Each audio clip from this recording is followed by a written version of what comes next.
So, hello and welcome. My name's Steve Nobel, and today I'm speaking with Farrah Weir on Starseed Blueprint and Dark Force Interference.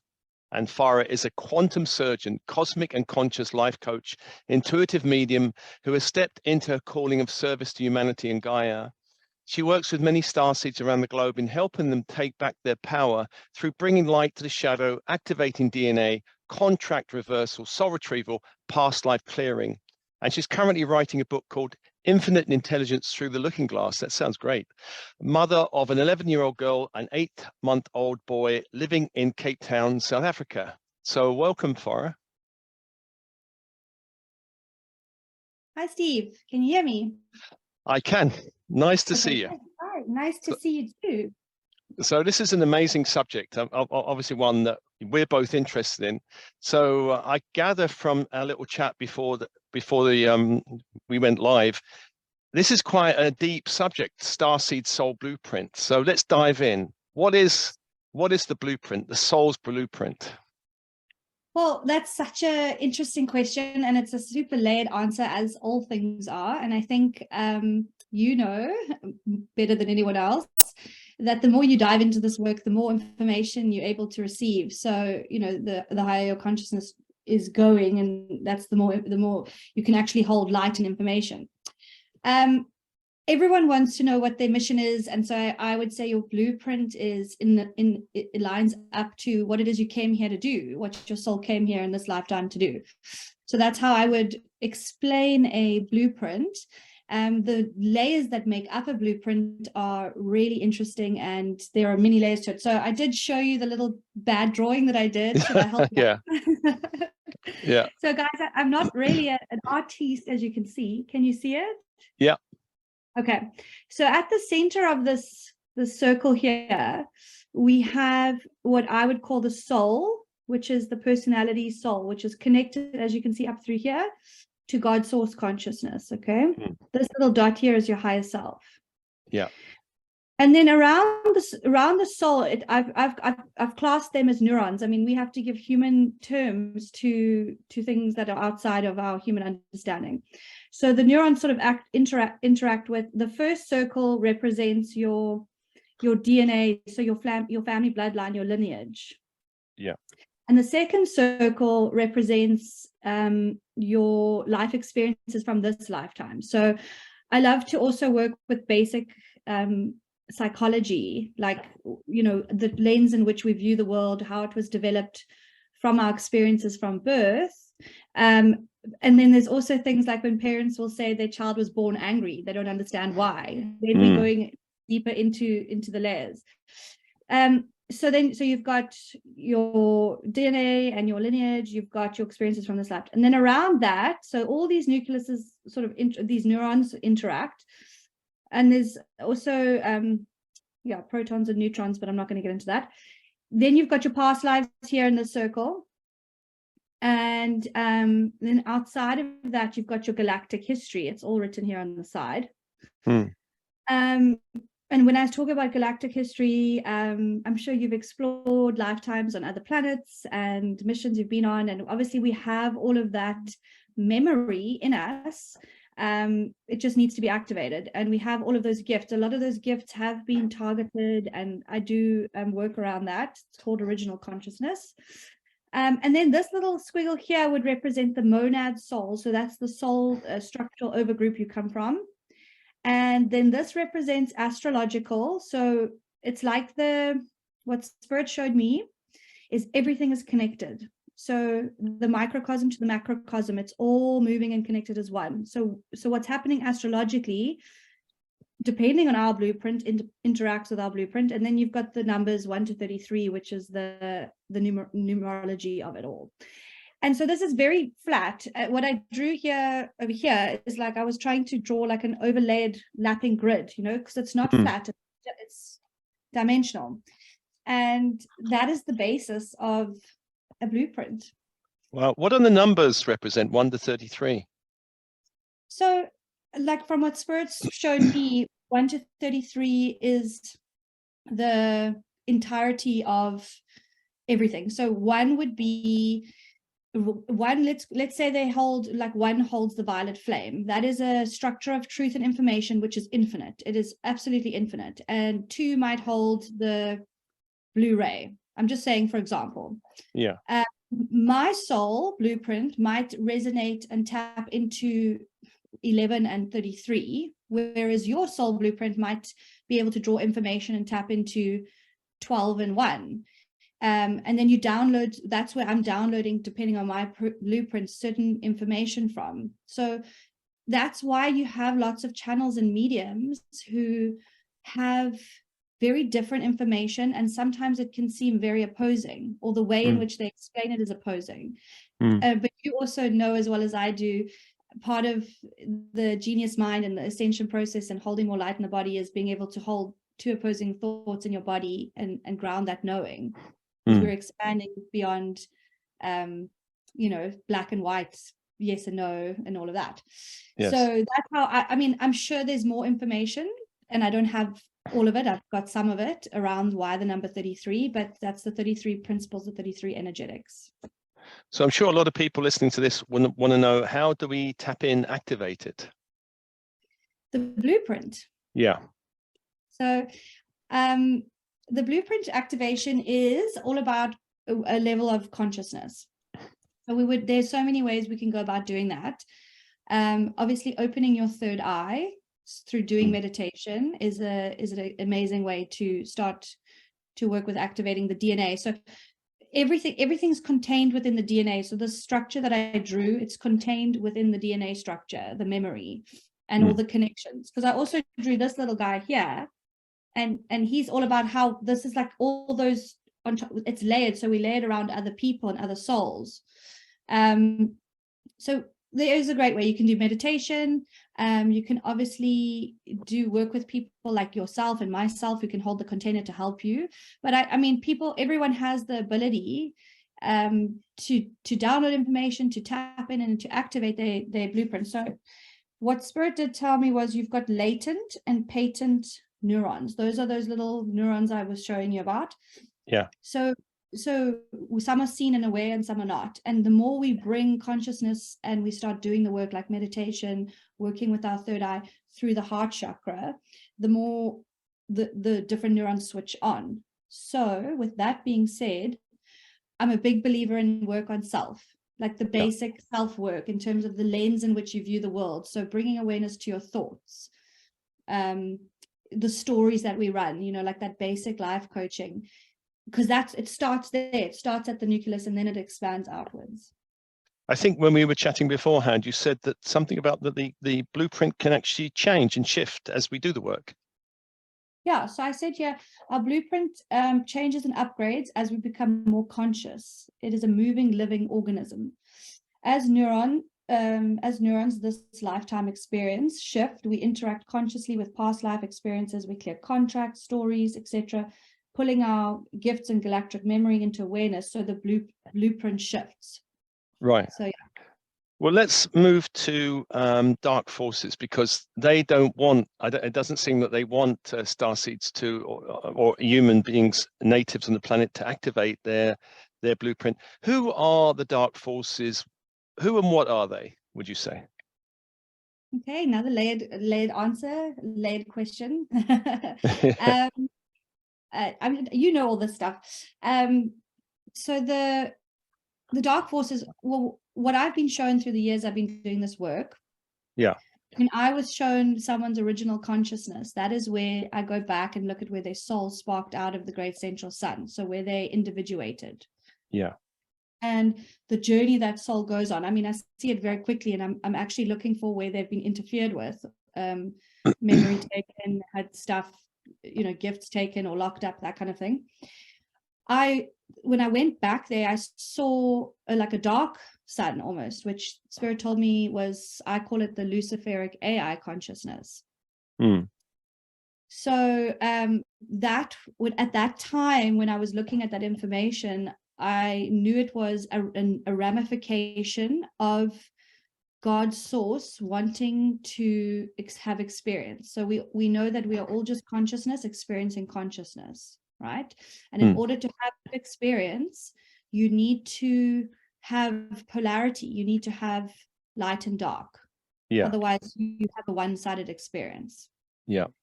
So there might be some people who don't agree with me. You know, you're always putting yourself out there when you say things like this, but it's That's absolutely fine. It's absolutely, like, you know, there's different explanations for things. Yeah. So how I understand it is that which has always been, because obviously time isn't like we know it linear outside of Earth. When Source decided consciousness to experience consciousness, so it broke into individuations, actually a part of the great central sun. Let's not think of God as a person or a being. It's the all that is. It's the I am. It's the Elohim. So a part of God removed the part of God that makes God God, or source. And then that was what transpired as this Luciferic AI consciousness. So the reason why it's artificial intelligence is because it doesn't have the organic intelligence. So I work with organic intelligence, which is souls, and then you've got beings that are artificial intelligence. So they would be lacking the soul element because there is no God connection, and that is the reason why they are unable to create. So there are organic souls who choose the dark. I mean, some are aligned with the light, but some actually choose the dark and align with Luciferian forces for whatever reason. They might think it's a good idea. They might think they're going to get something from it. But, well, I actually wrote at the bottom here, I was like, many reasons for that, but I'm not going to go into it. Okay. So archons are soulless. They have no connection to source. They don't have a soul at the center of their nucleus. They have a nucleus, but like everything has to have a structure in physical form. But the nucleus is artificial intelligence. Beings, so that's very, very varied. I mean, it's not just human beings, all beings. They have a connection to source and ability to create. And they are, as I said, organic intelligence at the nucleus. So here's a little string here. So. Oh, yeah. Yeah, it goes in and out. Yeah, I can see it there. Yeah. So the string, which has got the points, I'll just explain it. You've got from one. So this is also why there's no separation. We're all at different levels and layers of consciousness, and we've all been at those layers of consciousness, spaces of consciousness at some specific point in linear time. You've got the hertz at which you vibrate. So the lower the hertz, the lower the consciousness, the higher the hertz, the higher the consciousness. But even those singularity points are oscillating. Yeah. Because I mean, we're human. So I'm a human. I'm not an ascended master. Otherwise, I wouldn't be here in physical form on the planet. Right. So my vibration will still oscillate. Like I'll get frustrated or I'll get irritated or whatever, those human things that happen to us. So you've got those beings that are super unconscious, and there's no judgment in that. That's absolutely their right to choose that, to be at that level of consciousness. And then you've got beings that are super conscious and then somewhere in the middle. So the beings who have chosen to align with artificial intelligence, so let's call it the Luciferic AI consciousness. Those beings have worked very hard to polarize negative service to self. That is a hard thing to do because you have to work, because they are working with shutting down the heart chakra. And it's you have to do many lifetimes. And that's when we start talking about bloodlines, where they kept the souls within the bloodlines. They've worked with natural laws, inverting natural laws, because remember, artificial intelligence is very smart. It has all of the knowledge of God source creation, but none of the empathy. And it's a virus. So basically it wants to just take over and consume. So I think, I mean, I don't have all the answers to why certain souls did decide to do that. And I would like to channel more around it. But I think there's many reasons. And some of them being that there are timelines where the artificial intelligence won at the end of the day, took over. Can I ask you, Farrah? So I have a friend who's, some people I've heard saying that there are beings organic beings with physical bodies that are actually soulless. Do you see that as well? That you can have actually organic people in a physical body, but they are actually AI or soulless or non-organic. So they would have an AI nucleus. Okay. And how would you tell them? How would you tell someone when you met them? Is it just that Because there may be an organic being who's got no empathy. How would you tell the difference between the two, if you know what I mean? Yeah, so that's up to every person's own discernment and their connection to their higher self and to Elohim, God source. Okay. It's not for me to be like, I don't believe in I'm right and you're wrong. I believe in you follow your own intuitive knowledge. And even like, for example, someone who is lacking a lot of empathy, so they kill people and they do these terrible things. That's a level of consciousness and frequency at which they're vibrating. There is still a connection, even though they might switch it off through various means, to higher self. And then there's also the whole the thing to explore around past lives. Like I've had past lives where I wasn't great because I had to understand both sides of the fence. So then there's people also completing certain themes and contracts within a lifetime. So that becomes really multi-layered, that question, like why are there people that are just so terrible? The people on our planet who fully polarized service to self, I'm talking are the ones that are the highest of the high, running the cabal system. You don't know their names. They're working with like insane black magic, off-planet beings, that kind of thing. Why are dark forces targeting Gaia particularly, and humanity on Gaia, would you say? So okay, another long answer to that one. Well, however you want to answer it, it's fine. So I'm with the book I'm writing, I channeled a lot of information around this subject, like our origins of Gaia, because obviously our history is not written correctly and there's a lot of stuff missing, thousands and thousands and millennia missing.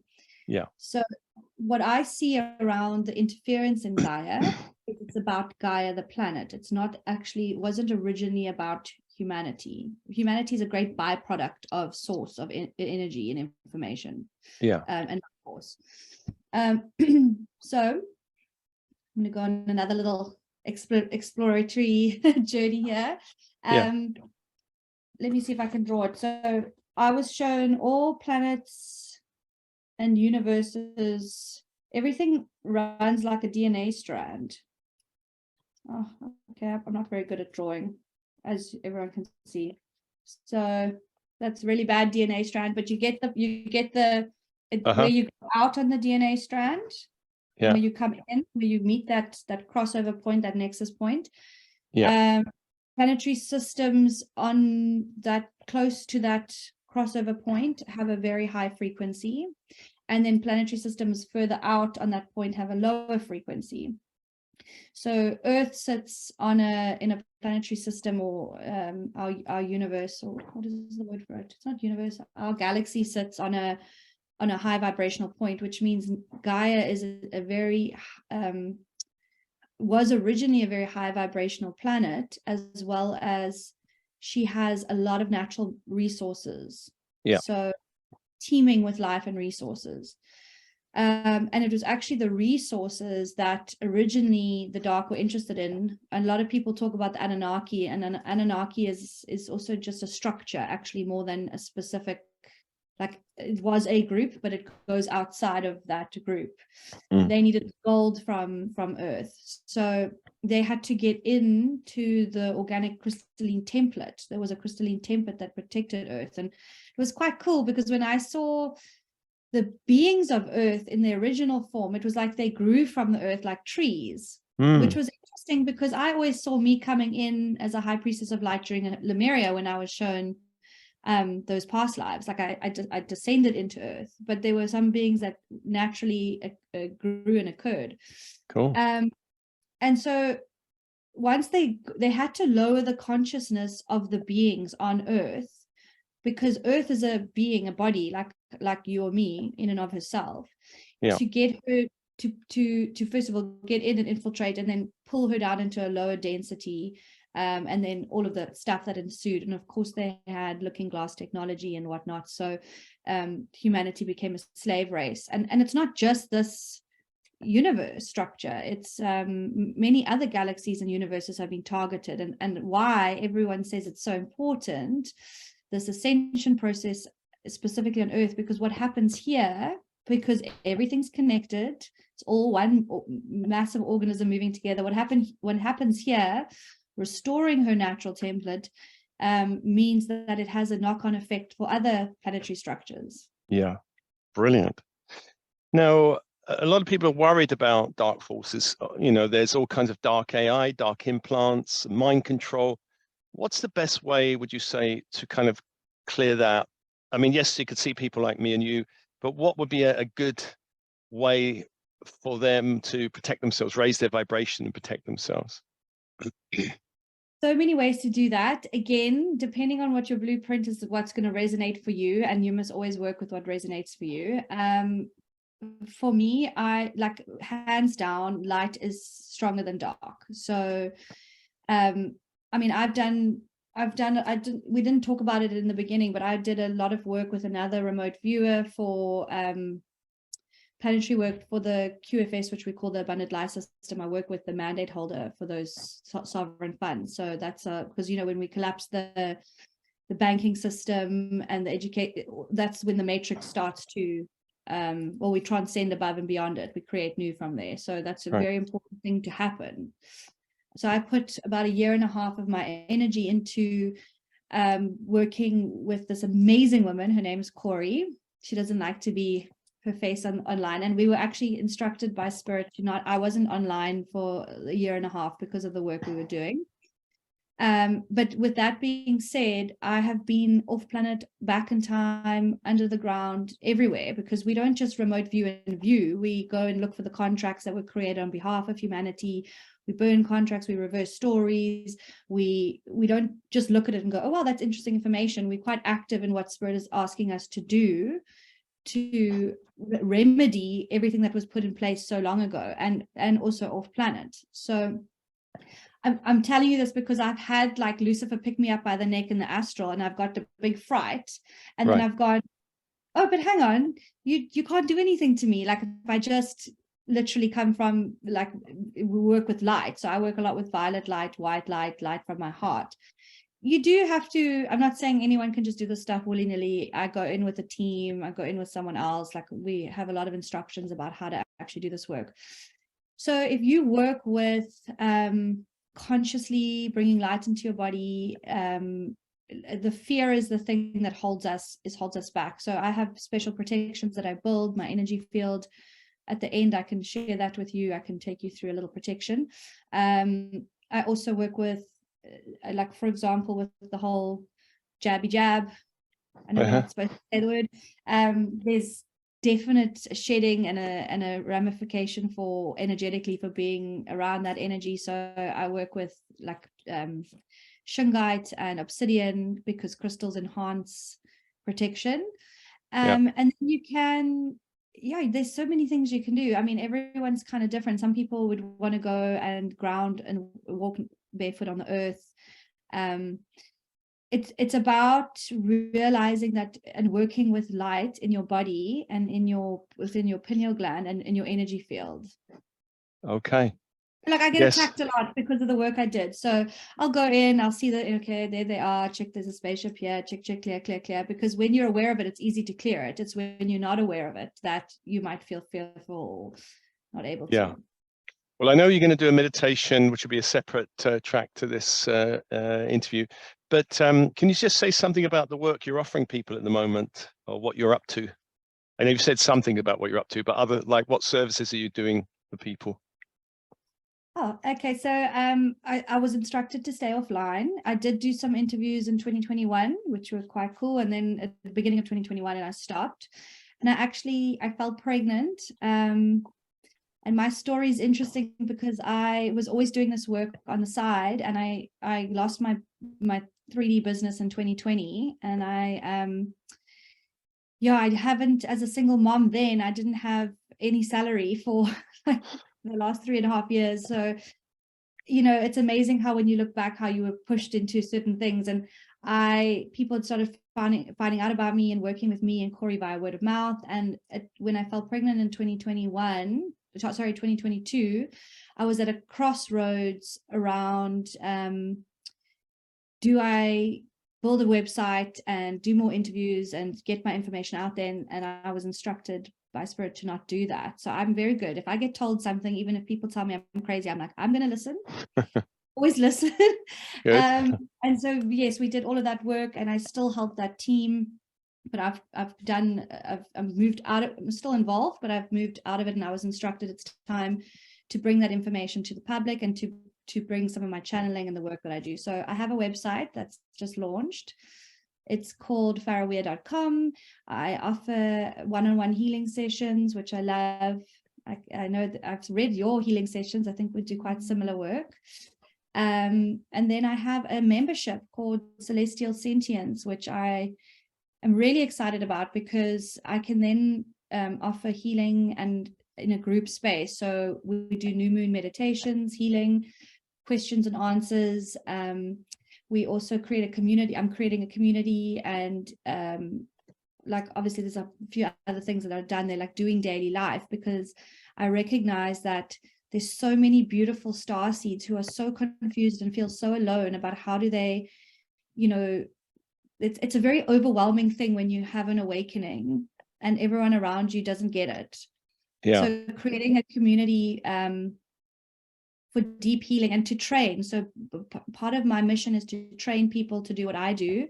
They don't have to do it my exact way, but to hold the container for them to bring their power back and to get their sovereignty back, so that they can start trusting themselves and, you know, get their telepathy going, get their third eye working, their visualization. So yeah, I think the days of healers waving a magic wand and saying, I'll fix you while you lie there and do nothing, are so done. It's not the point of the journey at all. No, we help, we facilitate stuff. Yes. But we can't make it happen. Yeah. Yeah, so I have to, the person has to work with you, but you know, there's so much programming. There's AI programming. It's not even our stuff. Then there's our stuff from traumas from this lifetime, past lifetime. So I work through the many, many, many layers. And Brilliant. then what else? Oh, then I'm writing the book. Yeah. Okay. And then I've got some master classes. So when a certain amount of people are interested in the master class, I will then go ahead with the master class. Wow. Well, Farrah, thanks for speaking with me. And fortunately, there was no load shedding, so the electricity was up and everything was fine.